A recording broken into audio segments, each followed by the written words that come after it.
ahora en una semana aproximadamente, tiene que ver con las elecciones primarias, justamente en rumbo a las elecciones generales del año 2026. Y sobre este tema vamos a hablar con el especialista en temas electorales, el abogado Gilberto Carrasco. Abogado, muy buenas tardes, bienvenido a Exitosa, le saluda Fátima Constantino. Buenas tardes, Fátima, buenas tardes a toda la audiencia del sintonizada programa de Exitosa. Con el mayor de los gustos para poder conversar contigo sobre el tema que propone relacionado con las elecciones primarias que se realizarán el próximo domingo. Claro que sí. Abogado Gilberto Carrasco, vamos a hacer una suerte de entrevista informativa, ¿no? Hay mucha población todavía que desconoce cuál es la importancia de las elecciones primarias, qué es lo que nos permite en camino a estas elecciones generales de abril del próximo año. Bueno, dentro del sistema electoral, con la finalidad de fortalecer los partidos y la representación que estos partidos puedan tener ante el electorado en las elecciones generales y elecciones regionales y municipales, la ley estableció la obligación de acudir a unas elecciones que denominó primarias, donde cada organización política va a escoger quiénes son sus candidatos a los procesos de elección popular, a fin de evitar que la designación a dedo, como se dice comúnmente, prevalezca, y ya vemos los resultados en congresos donde existen los cortaúñas, los comepollo, los mochasueldos, etcétera. Entonces, con la finalidad de evitar eso, se instituyó este sistema que los partidos no designen, sino elijan. Lamentablemente, la ley también incorporó una posibilidad de que sean elegidos por delegados.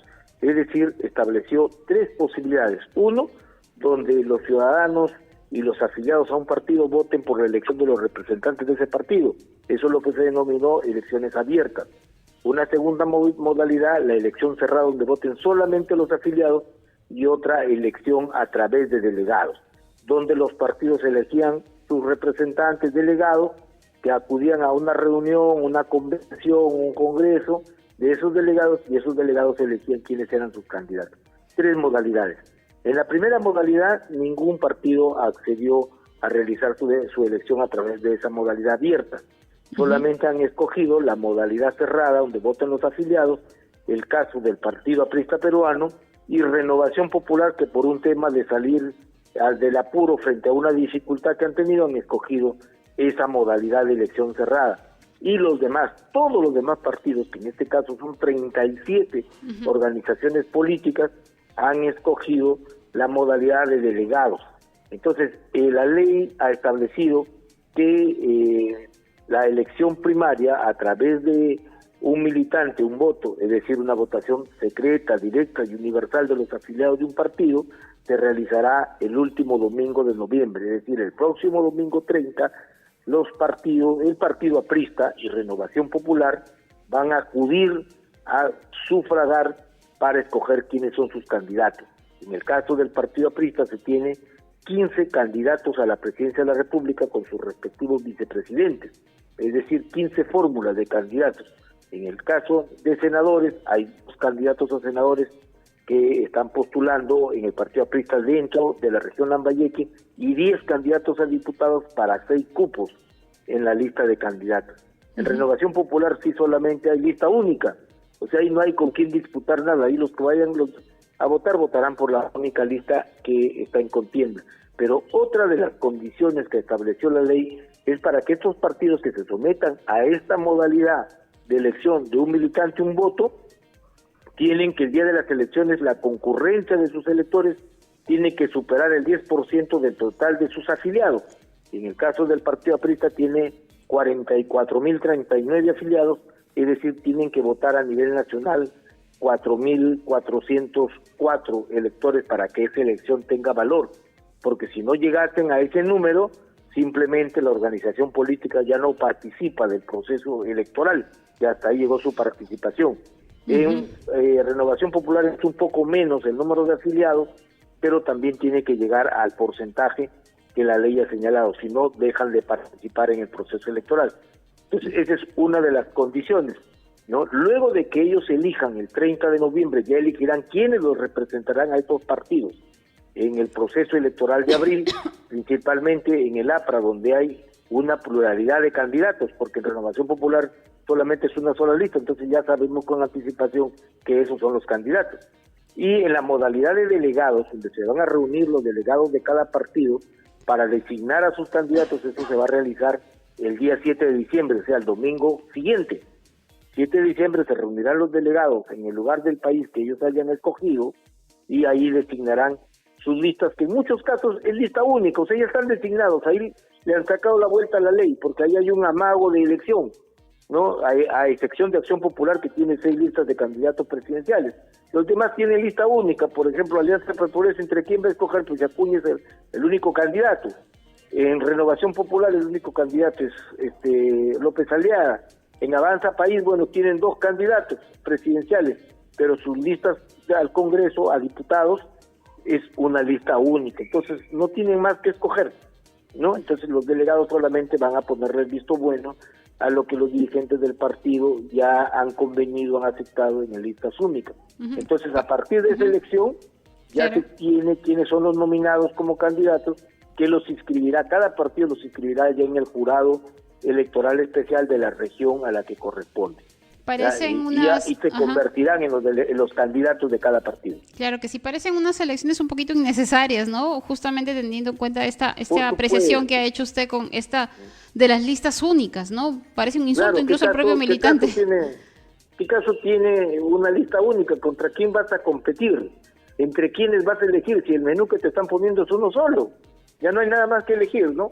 Entonces, esa es una forma de sacarle la vuelta al haber instituido esa forma de delegado, donde los dueños de los partidos están señalando este y listo, nadie discute, ¿no?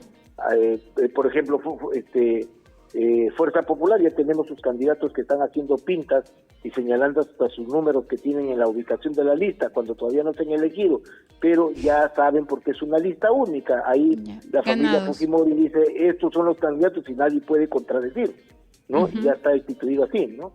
Claro. Entonces, que eso es atentar contra la democracia interna de la organización política. Eso no es democracia interna. Claro, y aparte de que siempre se le ha responsabilizado de manera categórica y total a la población de elegir a quienes eligen, ¿no? Decir, ten más cuidado con quién eliges, pero es que tampoco hay más opciones también para la población.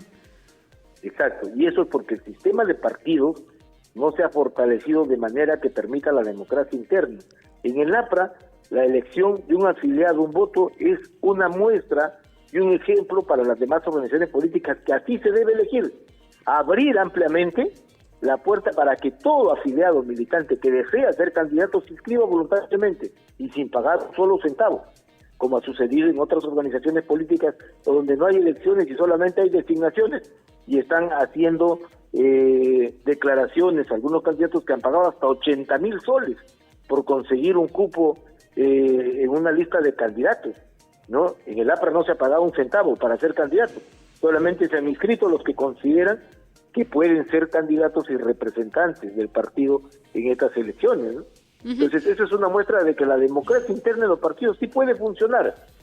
Lo que importa aquí es la decisión que se toma al interior de cada organización política y de la ley que le exija a las organizaciones políticas que escojan, y así evitamos todos esos vicios que estamos viendo en el Congreso de la República. Todos están asqueados de ver cómo en el Parlamento surgen escándalos tras escándalos, y a pesar de eso, de los 130 congresistas que son actualmente, 81 van a la reelección, que es una afrenta al pueblo peruano, que manifiesta abiertamente su contrariedad, ¿no? y desaprobación a la gestión de un Congreso. Sin embargo, la gran mayoría pretende ir a una reelección porque son designados a él. Entonces, la democracia interna debe instituirse como una forma obligatoria de las organizaciones políticas para que puedan separar la paja del trigo de cada organización política y puedan ir los mejores cuadros que nos aseguren una auténtica representación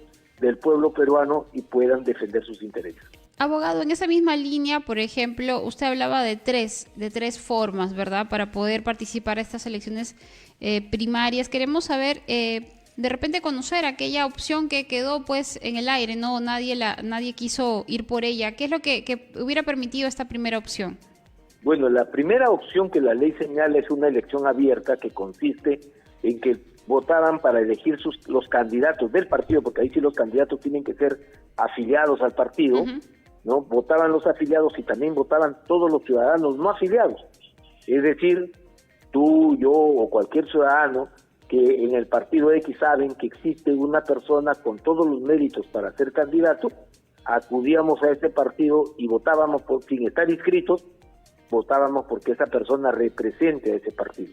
Esa era la elección abierta, donde votaban los afiliados y las personas no afiliadas, o sea, el ciudadano común y corriente que no está en esa organización política, pero puede estar en cualquier otra, pero por el hecho de ser ciudadano, tenía derecho a opinar con su voto respecto a qué ciudadano debería representar como candidato a esa organización política.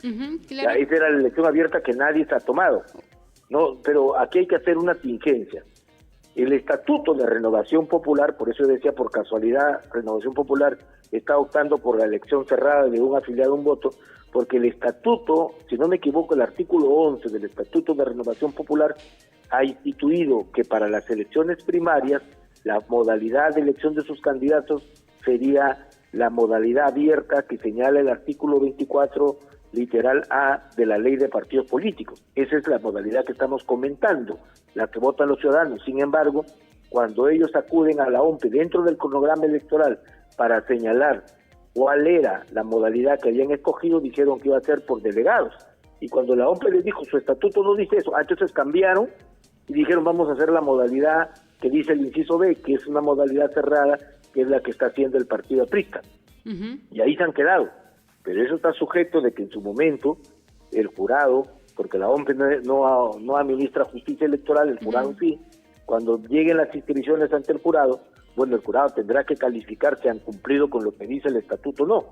Y ahí podría haber alguna dificultad que Claro pueden que sí. tener para reconocer sus candidatos. Nos gana el tiempo, abogado Gilberto, pero no quisiera que despedirlo antes de consultarle. ¿Qué opinión también le merece esta situación que ha demandado el presidente del Jurado Nacional de Elecciones, el doctor Roberto Burneo, sobre esta falta de presupuesto que todavía el gobierno nacional se les está negando a esta entidad? Bueno, siempre ha sido una constante que el Jurado Nacional de Elecciones se queja de la falta de presupuesto, pero al final siempre el gobierno termina entregando el presupuesto necesario. Como las elecciones todavía son en abril, si bien no se les ha entregado todo el presupuesto que ha solicitado el jurado para todo el sistema electoral, probablemente en los siguientes meses, una vez que se inscriban los candidatos y que se tenga ciencia cierta cuántos participan y por qué organizaciones participan, podría estar entregando el presupuesto que se va a requerir para las elecciones de abril. Y esto porque aún, si bien las elecciones primarias son el 30 de noviembre y el 7 de abril, eso no significa de que todas las organizaciones van a participar, porque del primer registro que han realizado al día 31 de octubre, que era el cierre del plazo, estamos observando que existen varias organizaciones políticas que no tienen listas completas. Y eso va a generar que después no puedan inscribirse, entonces se van a caer algunas listas y seguramente algunas candidaturas presidenciales. Y del frondoso número que hay, es probable que se tenga que reducir algunas cuantas organizaciones políticas y eso va a variar el presupuesto. Muy bien, abogado Gilberto Carrasco, muchísimas gracias por habernos acompañado nuevamente en el programa, muy amable. Cuando guste, Fátima. Muchas gracias.